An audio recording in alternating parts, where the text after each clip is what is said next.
Hello guys. आप लोगों का एक बार फिर ओनली यूपीएससी के इस प्लेटफॉर्म पे बहुत बहुत स्वागत है। मैं हूं सौरभ और आपके लिए एक बार फिर करेंट अफेयर्स के सेशन के साथ उपस्थित हूं। ये करेंट अफेयर्स के सेशन आपको रेगुलरली शाम के 5 बजे मिल जाते हैं इसी प्लेटफॉर्म पे, जबकि जीएस के सेशन सवेरे 11 बजे आपको इसी चैनल पे उपलब्ध कराए जाते हैं। तो उम्मीद करता हूँ आपको ओनली यूपीएससी की तरफ से ये फ्री इनिशिएटिव आपको पसंद आ रहा होगा। अगर आपको इन क्लासेस की पीडीएफ चाहिए तो आप ओनली यूपीसी के इस टेलीग्राम चैनल पे इसे प्राप्त कर सकते हैं। आप ज़रूर जुड़ें इस टेलीग्राम चैनल से भी और वहाँ से इन सारे लेक्चरों के पीडीएफ्स प्राप्त करें।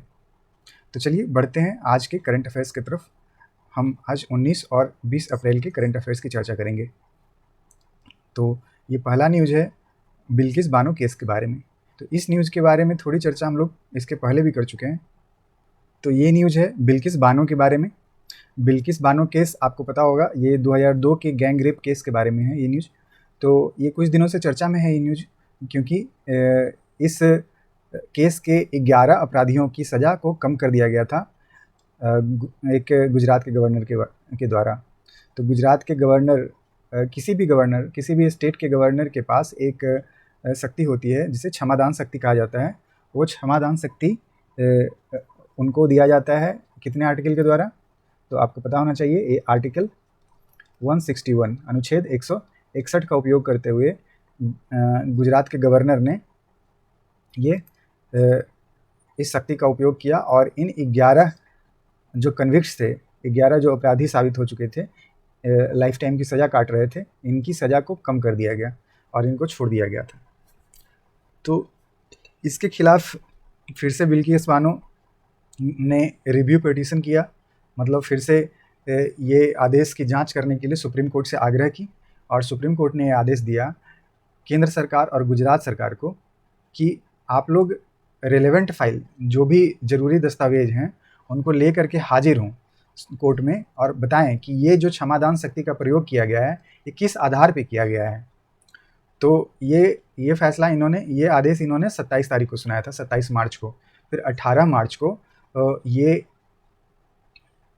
गुजरात सरकार और केंद्रीय सरकार ने फिर से सुप्रीम कोर्ट से आग्रह किया कि आप जो 27 तारीख को, जो पिछली बार जो आपने डॉक्यूमेंट मांगा था, डॉक्यूमेंट मांगने का जो आदेश दिया था, उसको आप फिर से रिव्यू करें, आप फिर से उस आदेश को देखें और हमें प्रिविलेज प्रदान करें। कैसे प्रिविलेज? तो इन्हें इंफॉर्मेशन डिस्क्लोज करने से राहत दे दें, ऐसा इनका रिक्वेस्ट आया 18 तारीख को केंद्रीय सरकार की और गुजरात सरकार की तरफ से। ऐसा कहा गया कि हम ये इंफॉर्मेशन डिस्क्लोज नहीं कर सकते, तो आप इससे हमें रियायत दे दें, हम ये डिस्क्लोज नहीं करना चाहते। तो फिर सुप्रीम कोर्ट के जो जज थे उन्होंने उनसे पूछा कि आप ये कहना चाहते हैं कि आपकी सरकार, जो स्टेट गवर्नमेंट है, वो डॉक्यूमेंट प्रोड्यूस नहीं करना चाहती है, डॉक्यूमेंट कोर्ट के सामने रखना नहीं चाहती है। तो ये बिल्कुल ही गलत है। आपको डॉक्यूमेंट प्रस्तुत करना होगा। अगर आप नहीं करना चाहते हैं तो उसके भी कुछ कारण बताएं कि आप ऐसा क्यों नहीं करना चाहते हैं।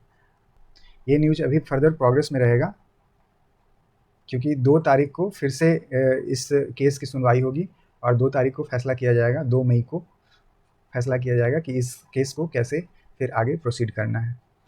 तो ये न्यूज़ इन प्रोग्रेस है। तो इसके आगे जो भी इसका अपडेट आएगा हम उसे अगले कुछ दिनों में चर्चा करेंगे। तो चलिए बढ़ते हैं अगले न्यूज़ की तरफ। तो आपको पता है ये पाकिस्तान की न्यूज़ है। ये पाकिस्तान में आपको पता होना चाहिए कि एक एक्ट है, एक कानून है जिसे कहा जाता है ब्लास्फेमी कानून। तो ब्लास्फेमी क्या होता है? ब्लास्फेमी का हिंदी में अनुवाद होता है ईश निंदा। ईश निंदा ईश निंदा क्या होता है? जब भी आप भगवान की, किसी भी भगवान को अगर आप बुराई करते हैं, आप उनके खिलाफ कुछ भी ऐसा बोलते हैं जिससे रिलीजियस सेंटिमेंट हर्ट होता है, उस तरह के एक्टिविटी को ब्लास्फेमी एक्ट के थ्रू पनिश किया जाता है। तो ये ब्लास्फेमी एक्ट पाकिस्तान में बहुत प्रचलित है। ऐसा कानून भारत में नहीं है। तो वहाँ क्या हुआ कि एक चाइनीज़ ऑफिशियल थे, एक चाइनीज़ इंजीनियर या मैनेजर थे, जो कि सीपैक प्रोजेक्ट पे काम चल रहा है, आपको पता होगा। तो वो चूँकि मैनेजर या इंजीनियर हैं, तो उन्होंने लोगों से अपील की, लोगों को समझाया कि आप लोग काम जल्दी जल्दी करें क्योंकि बहुत धीरे काम हो रहा है। तो लेकिन वहाँ के जो नागरिक थे पाकिस्तान के, उन्होंने कहा कि अभी रमज़ान का महीना है तो हम लोग इतना ही काम कर सकते हैं, या ऐसा कुछ हुआ इंसिडेंट। तो उन्होंने इसके ऊपर आपत्ति जताई कि नहीं, आपको तो काम करना ही पड़ेगा, क्योंकि काम बहुत धीरे हो रहा है। तो इस वजह से दोनों में झड़प हुई और पूरे वहाँ के जो भी यूनिट के जितने भी वर्कर थे, वो लोग उनके खिलाफ नारा लगाने लगे और उन पे ब्लास्फेमी करने का, ईश निंदा करने का उन पे आरोप लगा दिया और उनके खिलाफ ये केस बन गया। तो इस केस के कारण उनको अभी चाइनीज़ ऑफिशियल को जेल में रखा गया है। जब तक ये ट्रायल हो ना जाए तब तक उनको जेल में रखना पड़ेगा। देखते हैं इसके आगे क्या, इसके बारे में भी आगे न्यूज़ आएगा जब इनका ट्रायल कंप्लीट होगा। तो चलिए बढ़ते हैं अगले न्यूज़ की तरफ। वर्ल्ड ट्रेड ऑर्गेनाइजेशन के बारे में ये न्यूज़ है और इस न्यूज़ में बताया गया है कि भारत के खिलाफ WTO में एक फैसला सुनाया गया, जिसमें बताया गया कि भारत जो IT प्रोडक्ट्स जितने होते हैं, मतलब फ़ोन या कंप्यूटर या टेलीकॉम सेक्टर से रिलेटेड जितने प्रोडक्ट्स होते हैं, उस पे इंडिया टैरिफ इम्पोज करता है, टैरिफ लगाता है। टैरिफ लगाने का क्या मतलब है?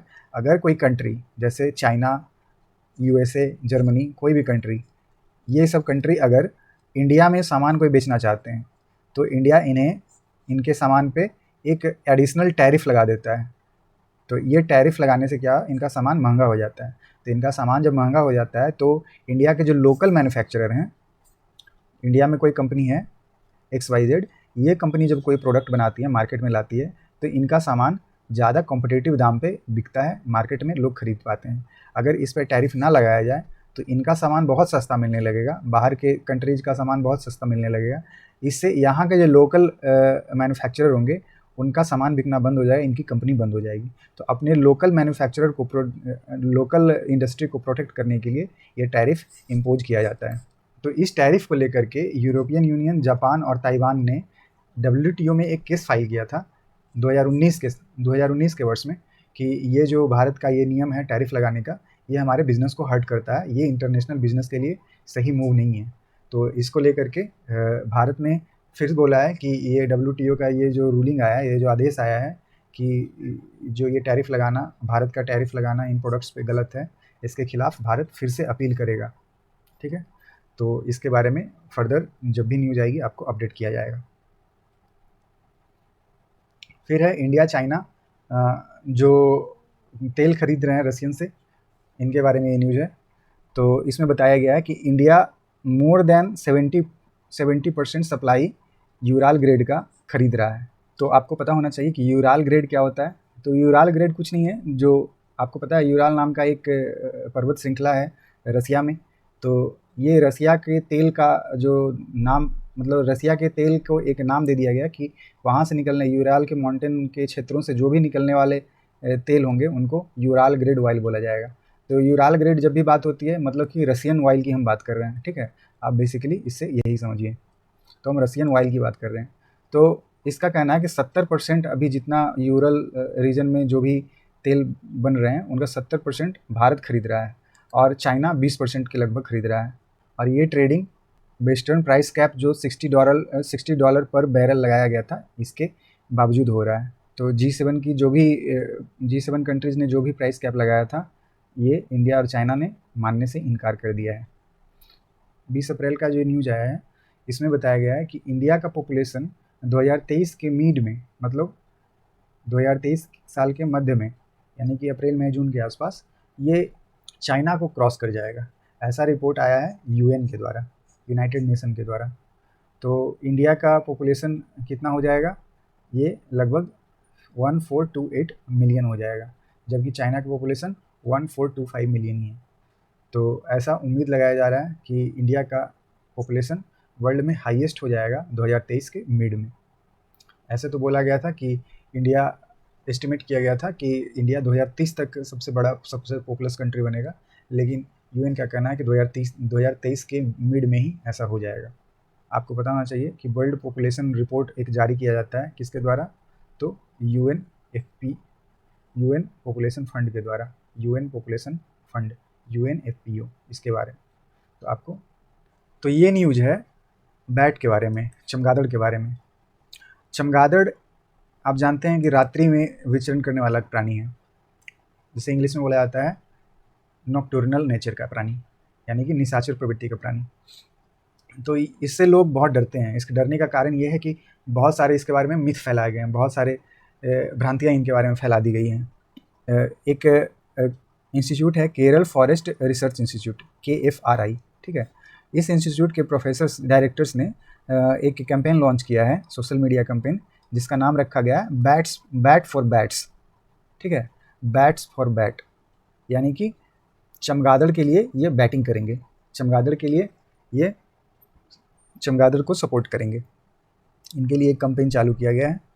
इस कैंपेन के तहत ये लोगों को रिमाइंड कराएंगे कि जो ये चमगादड़ हैं, ये लोगों के डेली लाइफ में कितना इनका इम्पॉर्टेंट रोल है। तो इसके बारे में इस कैंपेन के थ्रू बताया जाएगा।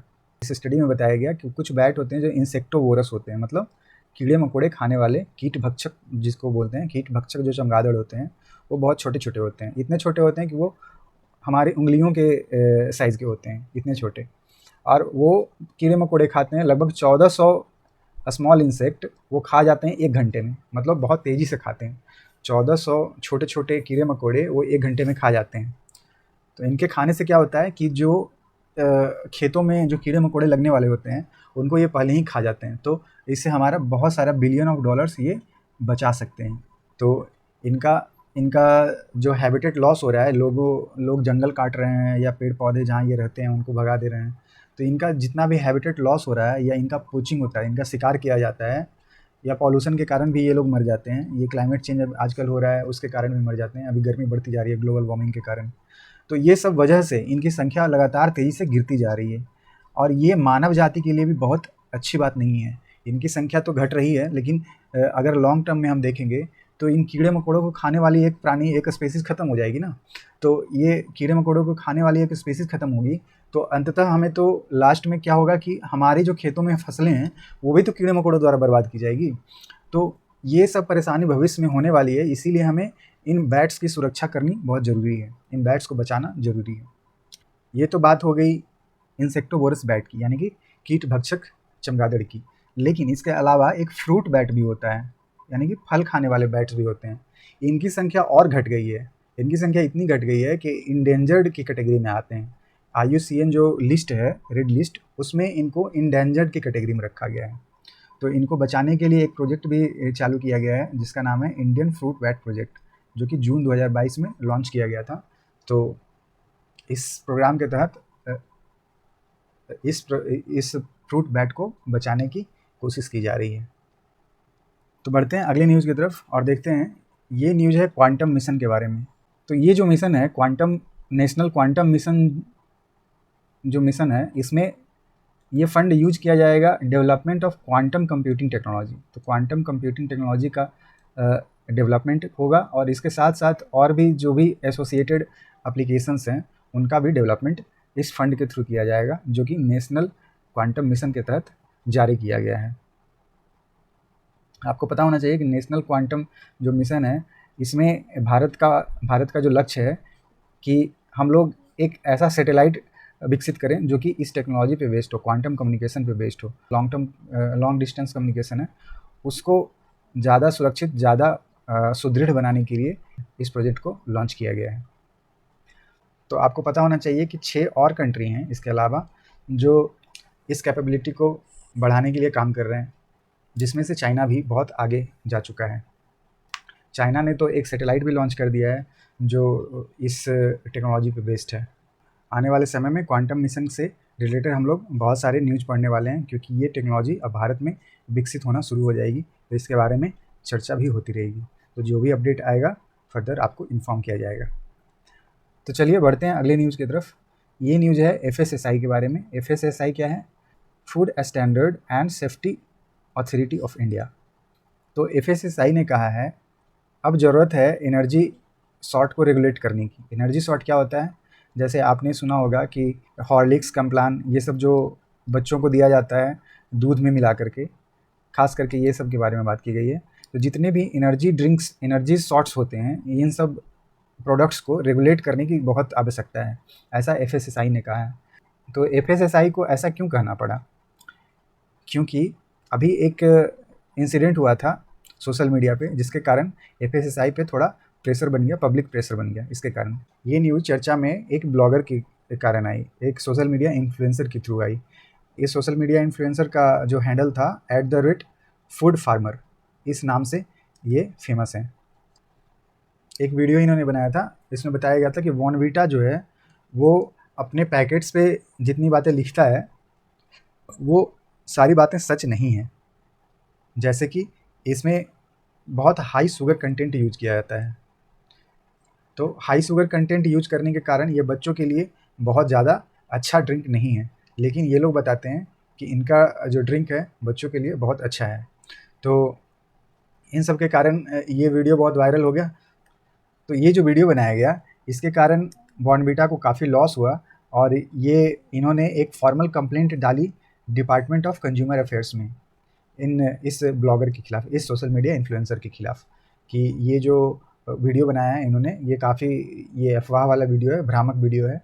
हम लोग सभी स्टैंडर्ड को, जितने भारतीय स्टैंडर्ड हैं सभी को हम लोग प्रॉपर फॉलो कर रहे हैं। तो इस तरह का वीडियो बना करके हम पे आरोप लगाना एक तरह से बिल्कुल ही गलत है, हमारे मार्केट को ख़राब किया जा रहा है। ये हेल्दी कंपटीशन के लिए, ये हेल्दी मार्केट के लिए ये अच्छा नहीं है। तो ऐसा करके इन्होंने एक कंप्लेंट डाली डिपार्टमेंट ऑफ कंज्यूमर अफेयर्स में।